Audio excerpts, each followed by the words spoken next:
kisses, in need of your loving, girl. I need a little bit more. Can you give it your love? I need it. That's all I've been fighting for. Behind you, I've been more optimistic. In need of your kisses, in need of your loving, girl. I need a little bit more. Baby, I need you to give me more. I know that you can give it to me. More optimistic. In need of your kisses, in need of your loving, girl.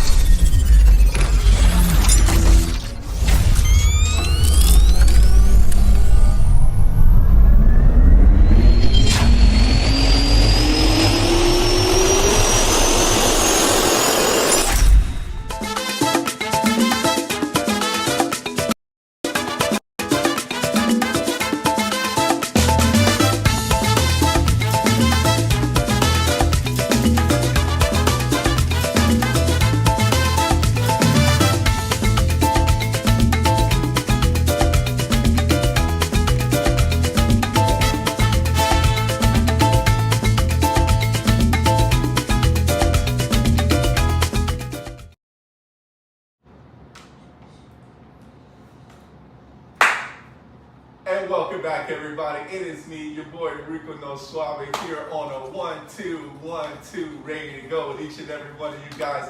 Oh man, I am super happy to be back with each and every one of you guys.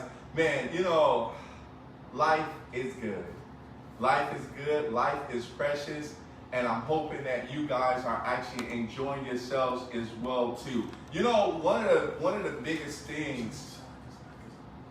One of the biggest things that, hold on, give us 1 second, want to make sure that we're good to go. So, give us a few seconds here.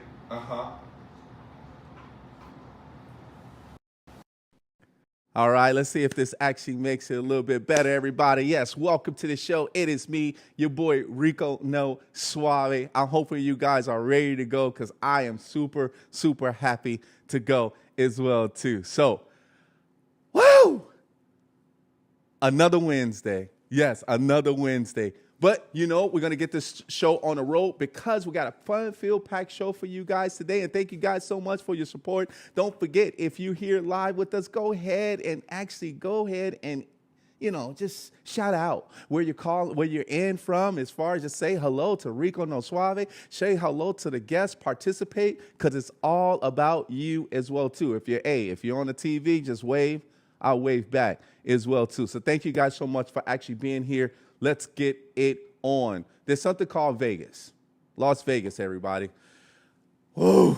Las Vegas is always in my system.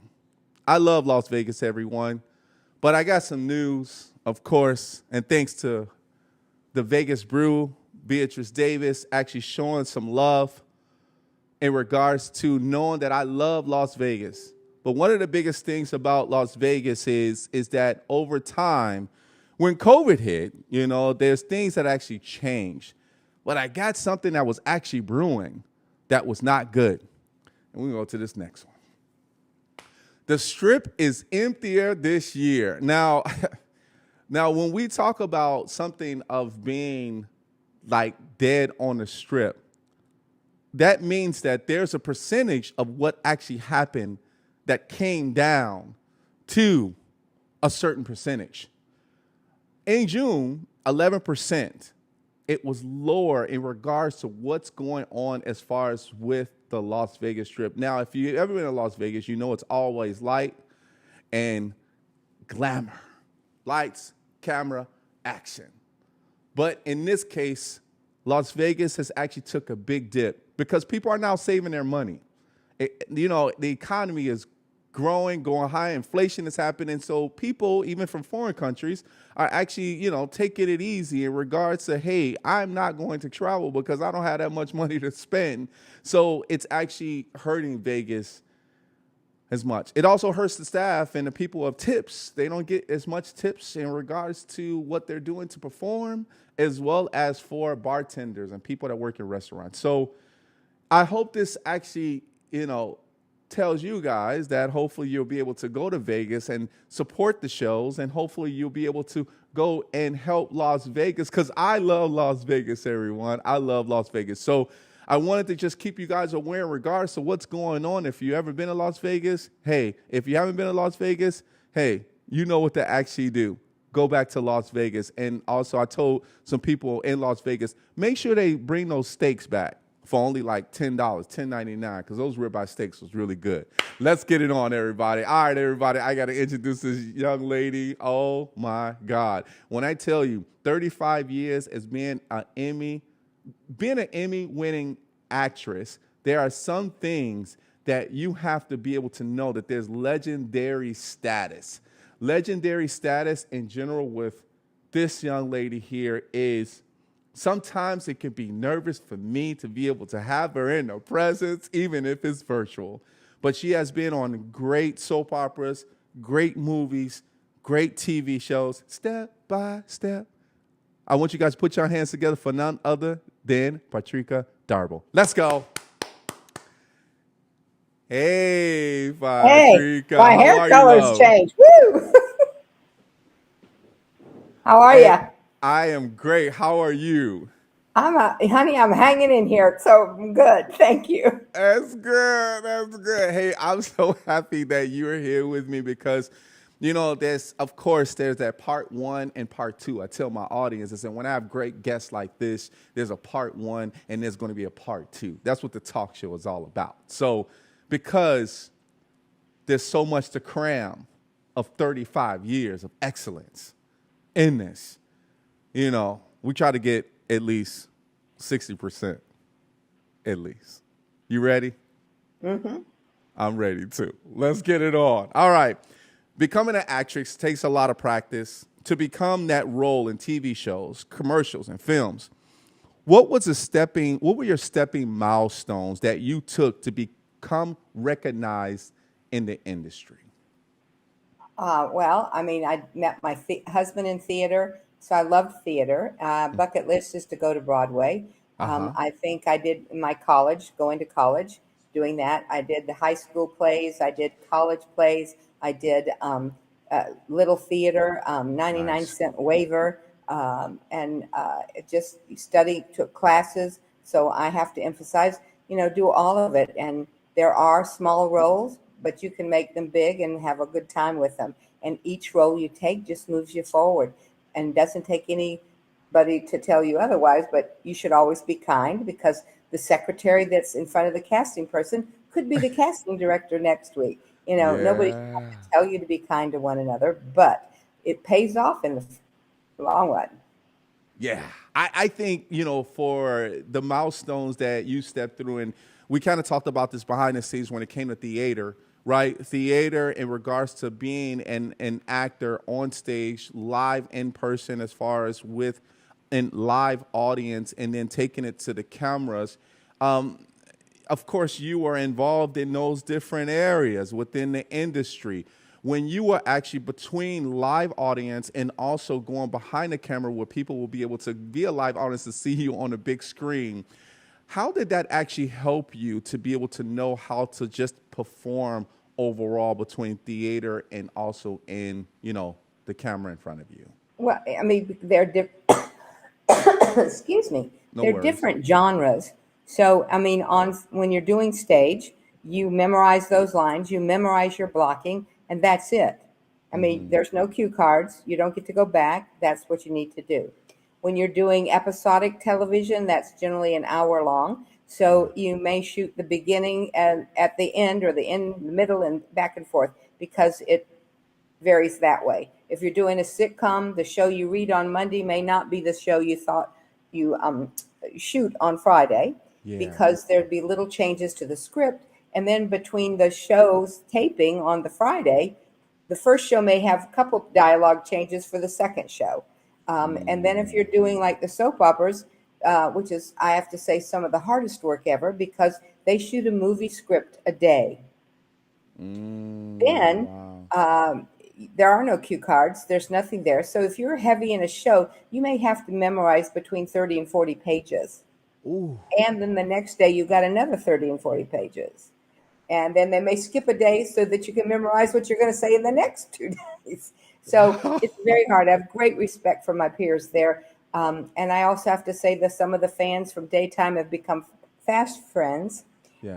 as well as the cast that I've worked with. So it's a different kind of medium for each one of the things, and you just have to learn what's going on. Your brain is one of your muscles, and Yeah. the more you do, the more your muscle is developed, and you can memorize faster and do things Yes. like There's certain, because I call you a legend, right? Because you are to me and to others out there. thank you. When it comes to certain lines that's always memorable for Patrika Darbo, what are some of the lines that will always stick with you back in the day? And I ain't gonna say, step by step. I saw that, right? And what were some of the lines that will always stick with you from as a memory for yourself?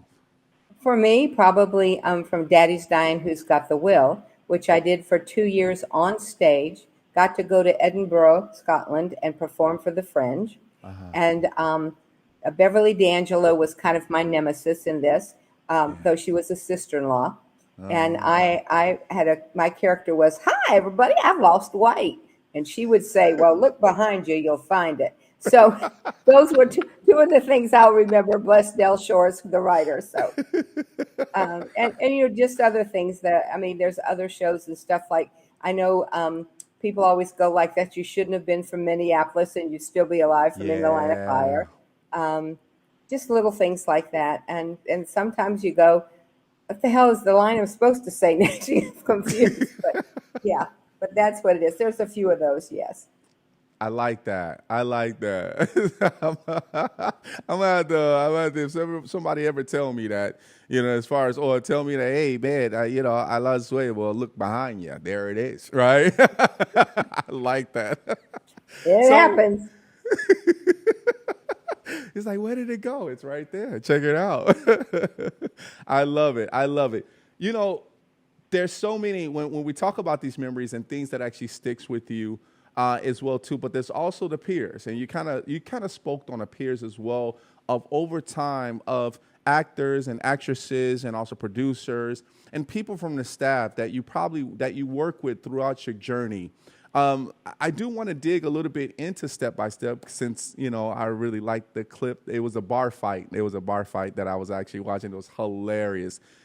Maintaining your peers and connecting with them. Let's take Step by Step, for example. When you actually was in Step by Step, how did you maintain from laughing so much, because the lines and everything that was written in Step by Step was amazing? We had a good producers, good writers. It was terrific.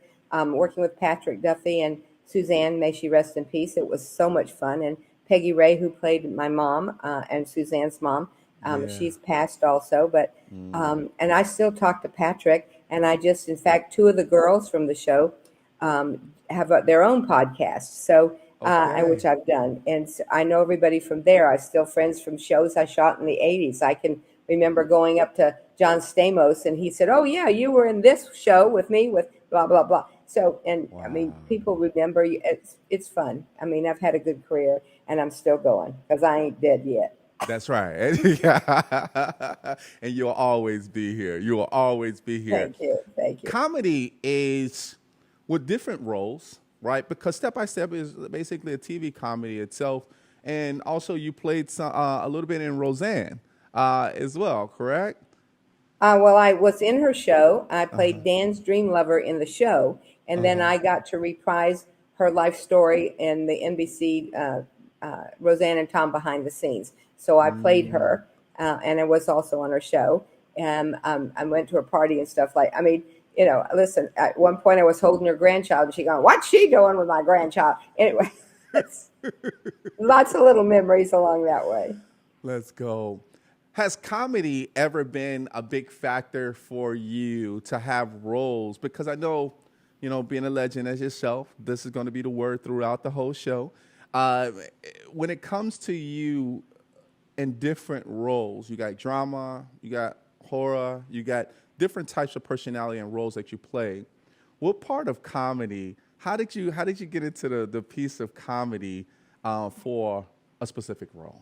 I think because I have great timing, which I was blessed with. My mother said that I was Sarah Bernhardt from the minute I came out of the womb. And Nice. you study and learn. I had a drama teacher who would not let me do comedy for a whole Mm, year. I could only do dramatic pieces because he said, "You're so good at the comedy, you need to dwell on the fact that you don't always have to play a role where you make people laugh."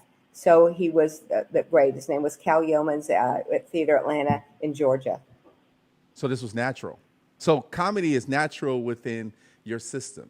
Is that what you're saying? Yeah, I kind of feel like it. I can crack a joke or do something. It's like that's who I was. Remember, hon, I was bullied as a kid because I was a big fat kid. So you learn to make people laugh with you and not at Yes. you. And so I Yes. did that from a childhood going up. So all you bullies out there, take notice of where I am now. That's Take your right. fat foot and shove it. Yeah. Sorry. That's right. Let's go. Everybody, if you're enjoying yourself so far, time is not on our side, and that was a quick 15 minutes already. Hey, when I tell you that Patrika Darbo is here, everybody, I want you guys to make sure if you want to ask questions, please make sure go ahead and make some comments. We'll appreciate you as well. Let's keep it going.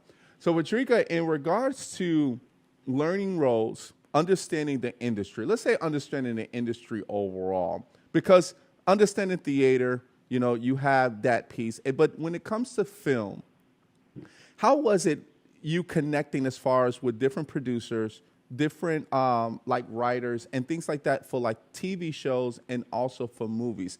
How did you grasp all of that, the whole package itself? Well, the whole package comes with your representation. I mean, I have an agent, I have a manager. They're all these screening things and doing stuff, and they send me out to audition. Years ago, we used to go into a room with writers, producers, and the director in the room, Yeah, and the casting person would read with you, and then you did that. Now everything is self-tape, which I'm a tech dinosaur and not really good at. that's okay. Um, but basically, it's what your agent sends you out for. They'll send you for comedy, drama, horror, whatever. And at that point, you get the script, you learn the script, and then you decide what the character's going to do. And you know, I like that. sometimes you don't get a script. You get just 2 pages. You have no idea what happened before or what's happening after because you don't have Wow. a script. All you have is the first things, these 2 pages to memorize those lines and Yep. then say them. Now, for me, I decide to write what happened before I got there and Uh-huh. what's happening after I leave there so that I have a beginning, a middle, and an end. And the middle is what I'm selling. Got it. I really like it as far as how you break that down. Once you get the position itself and being able to, because your characteristic and also after you're on camera is being able to relate to producers, to writers, and everyone that's part of that. Was it kind of that way where you had to get to know everyone that's on the set and You be able don't to get to vibe meet with them or everyone. no? Hon, you've already got the job, or you wouldn't be on the set.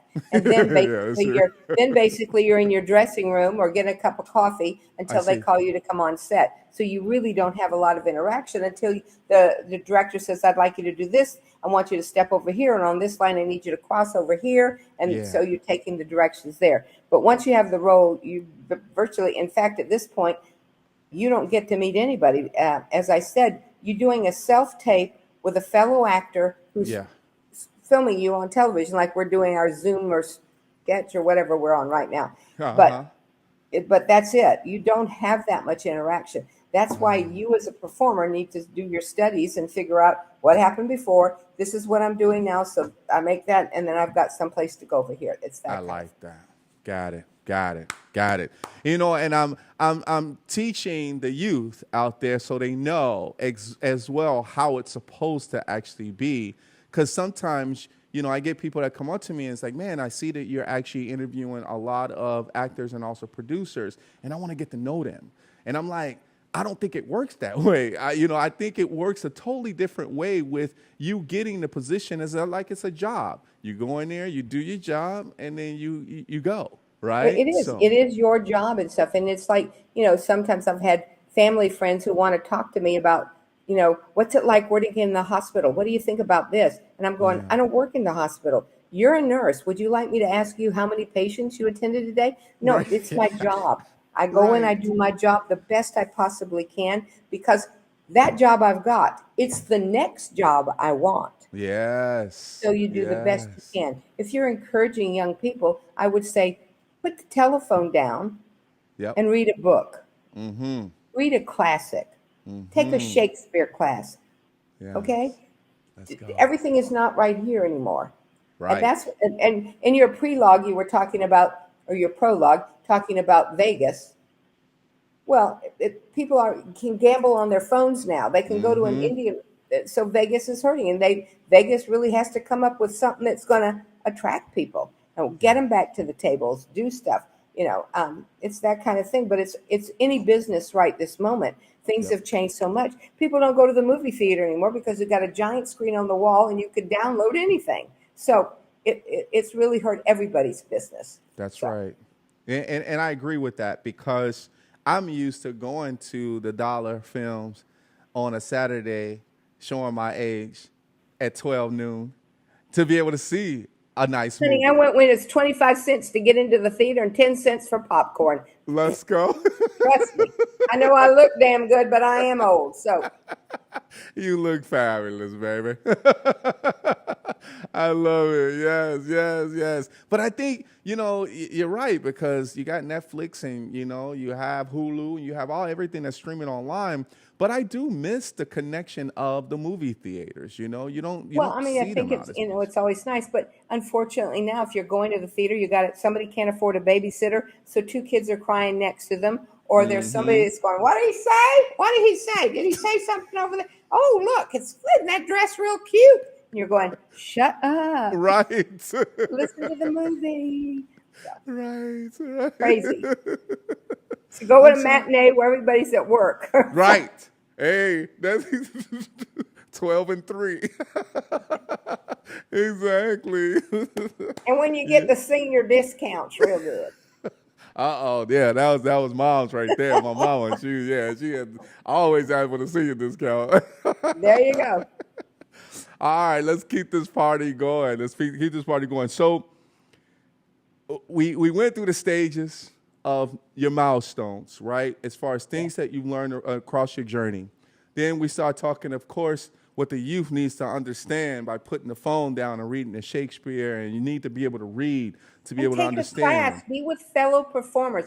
Don't sit Yes, in a bar and whine about why you didn't get a job. Get your ass in a class, and let's you'll go. find out why you didn't get the job. That's right. That's right. And learn your lessons, right? Learn your lessons as well too. Because if you didn't get it, hey, that's just one door that closes. There's something else that's coming through as well too. Never give And up. no one, Rico, no one can tell you you can't have your dream. Talk to me. You just That's have to work for it. That's right.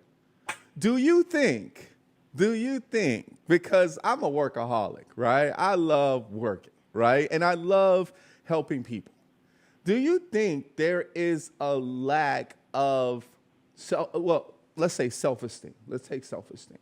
Do you see out there that there is once one door closes for the youth that they just give up and never actually try? Have you ran into Well, that? honey, there's a back door and several windows. Go in one of them. You might be arrested for breaking and entering, but hell, you got in the door and you're meeting somebody going, yes, yes, I'm here for the audition. I couldn't get. Have fun, but don't let somebody try to stifle your desires, your what makes you live, what makes you, that kind of thing. So, Right. yeah, Right. naysayers just say naysayers, go away, go away, Yeah. go away. Yeah. And I tell people, I tell the youth as well too, and I tell people in general. I mean, it could be adults as well. I'm like, listen, when one door closes, the other one will open, but you gotta work hard for that next door. You just can't just sit there and just wait for the door to be open and No, if that's somebody it. This is tells you not no and you want to accept it, fine, accept no. But then you might right. as well go and work at Starbucks the rest of your life. Don't take no for an answer. It feeds your soul. Now, sometimes I have to be really honest. People want to do something that they're not equipped for. Yes. That's why I say read books, read plays, and get yourself in a class. Right. Yes. Yes. I always think about classics as being like what it used to be and what the present looks like today. Do you have a classic movie that you love to watch that you watch almost every year? Well, White Christmas is everybody's watching it right here, but Well, I love the original called The Uninvited with Ray Milland. It's a oh wonderful old yeah, movie, and it's a ghost story, so it's yes, very fun, very fun. Um, I mean, there's so many things in musicals, the MGM musicals. I mean, I get out my tap shoes and do a little dancing with Mr. Whoever, Astaire. It's like, who knows?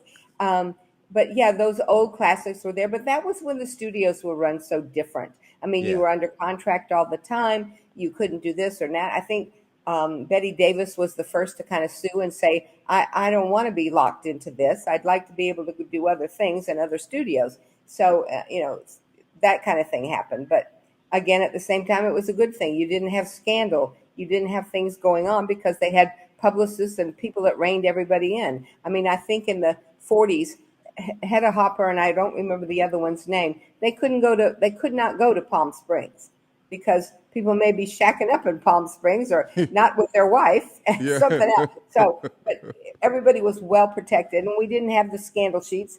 And a lot of people weren't looking for the scandal all the time. Now everybody wants to watch. They watch the Big Brother or Married at First Sight or some ridiculous show like that. Going, really, Yeah. really? No, Yeah. that's crap.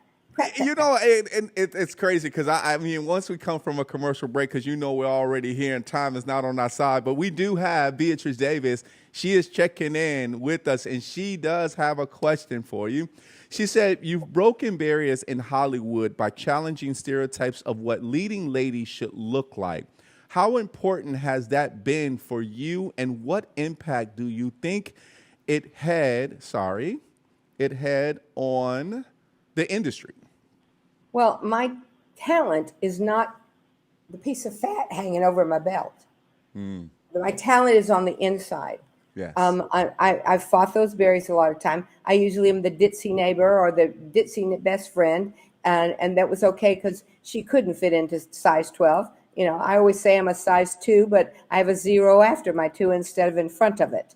But I think because of myself and several other wonderful actors of my time that are still acting and wonderful, we we knew what was happening. We knew this was what was going on, but we opened doors like for Chrissy Metz. If she was my age, she might not have even been able to audition. And now Wow. Yeah.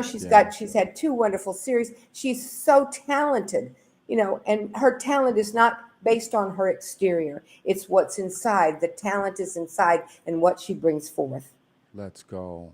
Yeah. Yeah. I love that. I love that. I think, yeah, the stereotype in general, in regards to where Hollywood was, in regards to what they wanted the audience to be able to see, in general, have changed over time. And I think because when you actually are natural at what you do, in the eyes of the person for whatever that film is or whatever that TV show is, that's where the doors, I think, tend to open even more. But being humble, I think, is very important to be able to understand where you lose that lesson or you have a lesson that you need to learn to be able to You make don't yourself better realize moving the forward. things. I mean, I didn't realize a lot until when I started doing Days of Our Lives, because I am not your typical soap actress. I was, like I said, I was a 2, but it was a 20. And, Christian Alfonso is an 02. It's that kind of thing. And one lady, she was a 00. And I was like going, they've hired the wrong person. They don't know who I am. And this is going to be crazy. I had my own self-doubts about that because I never thought of myself in that genre as a leading lady. I mean, I could come on and do a day player role or a guest star role for a couple times, but not a typical all the time soap person. So Yeah.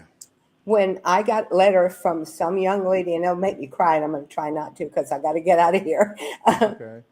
When a young lady wrote and told me that she had been bullied so much, but after watching me, she thought, I can do this. Why am I letting other people tell me I can't?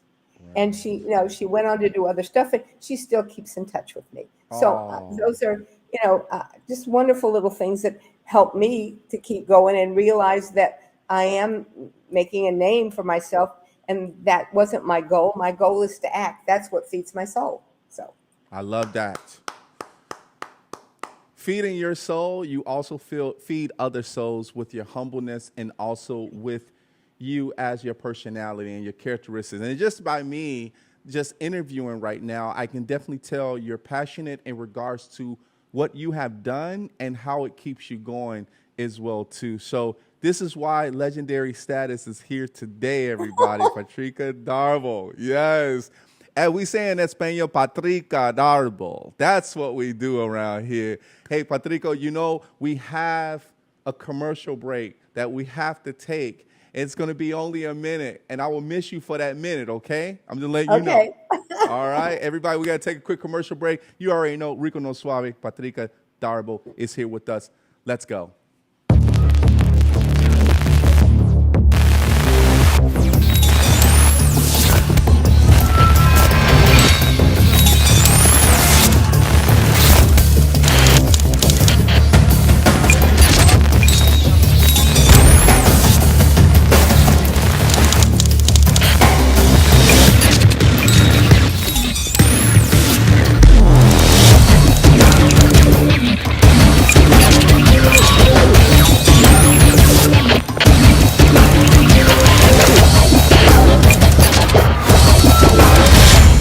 Every year, 800,000 children are reported missing. That's one child every 40 seconds.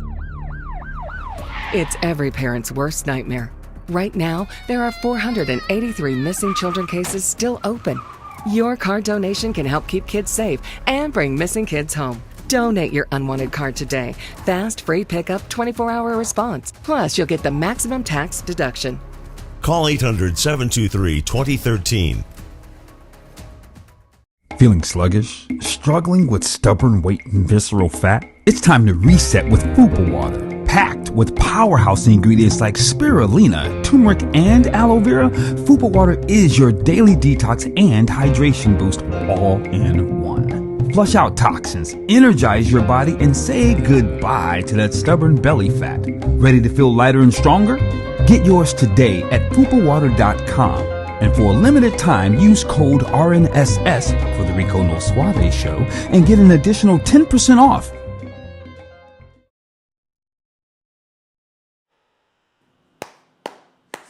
And we back. Patrika, you having a good time? Yes, sir. Me too. I'm having a blast. I am. I'm having a great time. And everybody else is commenting saying they're having a great time too. And guess who's checking in? Raquel Lafayette. She says, hi, Rico and Patrika. All right. Thank you so much. And I do have a comment. There's a comment here by Donna Marie Bird. Thank you so much, Donna Marie Bird, for checking in. And John T for free. I ain't forgot about you. He said, Patrika, I love your energy. But do you ever crash? That's, whoa. Let's answer that question first. Well, I mean, I can get depressed like anybody. I mean, I think then I go for a Haagen-Dazs pint with a paper towel and a spoon. Let's go. That's when I crash. It's when I decide that it's the case of where you go. And I haven't done this in a long time because I learned a long time ago that sometimes it's not your role. But again, that's right. I didn't get this role, but I'm going to have an audition tomorrow, and I'm going to get that role. Yeah. So I try not to fall down in the dumps. I recently lost my sister. She passed away about 2 weeks ago. Sorry to hear about that. And she was my younger sister. That depressed me a little bit because you start thinking of your own mortality, and then I start thinking about the fact I'm not going to be able to call her anymore. Those are the times when I get down. But at the same time, then I turn around and I get involved in one of my dog charities or one of my charities for vets or one of my charities for kids, our veterinarian, not veterinarians, but our veterans. So I try to keep busy and try to give back because I feel like I've gotten a lot. And I think you should always pay it forward and you should be kind to everybody. Too much hate in the world right now. That's right. Yes, I agree. And she says, I'm quite upbeat and energetic, and people say that they wish that they had my energy and go. Yet I do get exhausted, and I'm really good at resting. That's good because your body needs Take that. care of yourself first. Yes. Absolutely. Yes. Absolutely. Your body needs that. And I think sometimes as us energetic, because I'm a very energetic person, people is like, man, do you ever have a bad day? I'm like, yeah, I do, but I'm just not going to show you, because that's for me. That's not for you, right? To see. No, it's But fine. But if you get in my face about something, I'm not wobbling to tell you. yeah, that's No, no, no. that's a different side. Yeah, that's a different You side I know don't that? want to Well, see, that's the Patrika. side about like, excuse me, what? Who are you talking to? Are you off your medication? Because that's not a proper way to talk to me. Yeah, because I'm in a cuckoo's No. nest, right? There you go. Yeah, I think that's where we're passionate and we love what we do. That keeps us motivated, right? But then the things that we see around us that could be sad, like we saw people that actually passed, that we love, right? But also people that we thought that was really good friends of ours that wasn't. That makes us sad. And there's things that may happen within your career and your life that makes us sad, but there's certain things that we keep to be able to keep us motivated to stay happy and keep smiling. I tell people I smile all the time. I try to smile as much as I can, unless it's I don't time know. to I get get mad. serious. I get frowny a couple of times. I don't like this. Don't park in my driveway when I try to get out of here and you're blocking me. And I don't like that. That'll set me off. I'm Now like you're the messing Mrs. with my money. Kravitz of the neighborhood. No, Right. wrong. Get out. Right. Get off my driveway. All Yeah. right, cool. All right, here we go. We got another question. Are you ready? Okay. Ready for the Uh-huh. question? Let's go. The movie In a Line of Fire, playing with John Malkovich. What was the line that you feel like this was in the one movie that is a big milestone of achievement for you in the 90s? Well, I don't know. I shouldn't have been from Minneapolis. Is that one you're looking for? That's Or what I'm looking for. okay, Yes. there it is. I went to school in Minneapolis too. Shouldn't have been from Minneapolis. In the Line of Fire, tell us about how you felt playing in the movie, because it's Clint Eastwood, right? That was Clint Eastwood as well, John Malkovich. What was it like playing in the movie, having a role in that movie? Well, I mean, it was wonderful to be in the role, and I know they interviewed quite a number of women for the role that I got, which I was very grateful for, with Wolfgang Peterson, and may he rest. I had a good time. I have to say, I didn't have any scenes with Clint Eastwood, but Clint did hire me to be in the film in the Midnight in the Garden of Good and Evil. So, I mean, and again, I did good work here on this film, which moved me to the next film. So that's the kind of thing is you go in, you do your good job. Yes. That's what you're there for. Come in with your lines memorized, pay attention to what the director wants, and give it to him. Yeah. Because you don't know what's going to happen next year. And then Mr. Eastwood liked what he saw, and that's what we did. So, being a legend now, if you got a chance to talk to a lot of the legends back then, Clint Eastwood, man, legend on screen, always just had that stoic look, and then you got John Malkovich on the other side. yeah, you do. And both of them are consummate actors. Just think about the fact there's a scene in The Line of Fire where Clint Eastwood, you do not see his face. He's standing looking out. And I think it's the Capitol or the Washington Monument and stuff. And everything he's talking about, which I think is when he talks about the assassination that he couldn't prevent. Just listening to his words and just the fact you're not on his face, it was one of my favorite things in that film. That's awesome. That's awesome. Man, because In a Line of Fire was such a big hit, then you got Step by Step, then you got the soap operas, The Bold and the Beautiful, and Days of Our Lives. Totally two. Would you consider them totally two different separate? There's separate soap operas, but Well, the they're separate soap categories. operas, but still you need to memorize your lines and all the things like that. Yeah.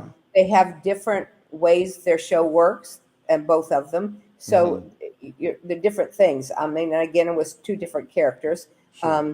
So I mean, it was different along those lines. Bold and the Beautiful was a half-hour show versus the hour show, the days. But you still had a lot of words to memorize and things to do, and it was one of the most fun times of my life. Courtney Hope and I are still very good friends. I just went to Anna Nicole. I had an event for raising money for ALS, so I was there for that. I mean, so I've been, again, very blessed. Neither role I auditioned for. My work previously spoke what they wanted. For Days of Our Lives, I was only coming on for a very short arc. And the day I aired, I got a contract. So that was great. And Bold and the Beautiful, I was asked to come over and do that role there by Brad Bell. So again, very fortunate. I did an audition for Step by Step. I had been put under contract to ABC. ABC moved me to Lorimar. Lorimar moved me over to Miller Boyd, and it's that kind of thing. So I see. Yeah. Yes. Hey, you're beautiful, and you can be bold. And we understand. We understand, love. We understand. Because it's Days of Our Lives where we keep being happy. That's what it's all about, right? Well, just be happy as much as you can, and don't let anybody tell you you can't. That's right. We do have Marian Rivera. Thank you so much. And, Raquel Lafayette says, Patrika is my guardian angel. Thank you. Shanta Robinson is checking in. Shante Robinson, she said, you are a vibe. I'm assuming she's talking about you. I hope I'm a vibe too. Thank you so much. Thank you very much.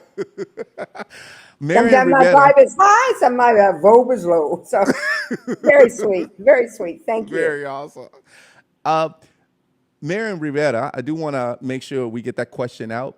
When people look back on your body of work, what do you hope that they remember you for the most? That I was a consummate professional. Nice. That I showed up with my lines learned, knew what I was supposed to do, and did it. Yeah. I guess that's as much as professional as you can be. Yeah. Because you get in there, and you do what you have to do. Also, first of all, Enrico, this is for you. There's only one of you. Therefore, that you're the best. There's only one of me, and I am the best. Yes. So I love you for that. Thank you. I love you for that. We got to talk about one real thing before. Somebody's just rung my doorbell. Did they? Yeah, just a second. Anthony's getting it. It's fine. But my dog is barking, so it's crazy. So I don't know what's happening. But go ahead, honey. We don't have much more time, so I don't want to waste it. Okay. So I want to present you with something. This is for you. Okay, babe. This is for you. Okay, thank you. Because you are a gem of the world. There's a lot of things that you have done over 35 years where we want to present you and give you flowers, virtual flowers. But I'm giving you the shirt because I take them. I'll put them in a vase. Wait. What's that? You can give me these. Thank you so much. Oh, yeah. They're gorgeous. Thank you. You're welcome. Right. It goes well with the shirt, right? There you go. I'm giving this to you, love, because you are an angel. Just like Raquel said, you are an angel. You are what you are, the best. And as a legendary person as you are in this industry, we appreciate you being an Emmy-winning actress as well too. You are who you are, and that's why we appreciate what you have done. So I want to say welcome to the Rico No Suave Show family. This is for you, love. Thank you so much for actually being here on the show. Any last words you want to give out to anyone, like for the youth or anybody that you want to give any, encouragement to? You know what? I have to say, talk to your parents, or if parents are listening, please encourage your school systems to keep the arts there. Not every kid is a jock. Right. So have them have a safe place to go. The Glee Club, the Library Club, the chess club, the acting club, whatever. Just keep the arts in there right now. Anthony's giving me the door like I'm striking up. So I have this 1 second to say, kids, you can do anything, but read, put your phones down, get involved with other kids, have fun, do plays in your backyard, make things up, have fun. Yes. Patrika, we got to show everybody real quick your social media because I know you got to get out of here. But everyone, make sure you go to check her out at Darbo Patrika on Instagram. And then we got your IMDb Darbo too. 2019. Whoever that person is, I don't know. And please only use Patrika Darbo for Facebook. There's a Patrika A that's not me either. So please don't use those. Got it. And then we also have you on IMDb as well too. Is it Patrika Darbo, just like this? Yeah, just like that. Perfect. Patrika, I know you got to go. We want to thank you so much for being on the show, love. We love you always. I'll see you later. Ciao. Okay, bye, baby. Thank you. I got to get out. Bye. Patrika Darbo, everybody. Yes, that was Patrika Darbo. Hey, when you're legendary status, everybody, you already know. That's what happens. You only get a certain amount of time and you forget about it. We want to thank you guys so much for actually tuning in to the Rico No Suave show with Patrika Darbo. And yes, I will definitely have her back on the show because there's more to talk about. As you know, someone that's very passionate about what they love to do, but also the lessons learned and also from everything that she learned through her 35 years. And that's why she's an Emmy-winning actress of all of the great movies that she's been in, TV shows, commercials, and also all that film credit. So before we get out of here, everybody, I know it's not normal that we get out of here this early, but hey, Patrika said, hey, we gotta go. Everybody, this is our social media. We want to put up our social media so you can actually follow us. www.riconosuaveshow.com. Make sure you go and show some love there. We got highlights. We got previous videos there as well too. Here's the next one. Rico No Suave Show on Facebook. Yeah. Go ahead and like it. Let's go to the next one. Instagram. Rico No Suave Show.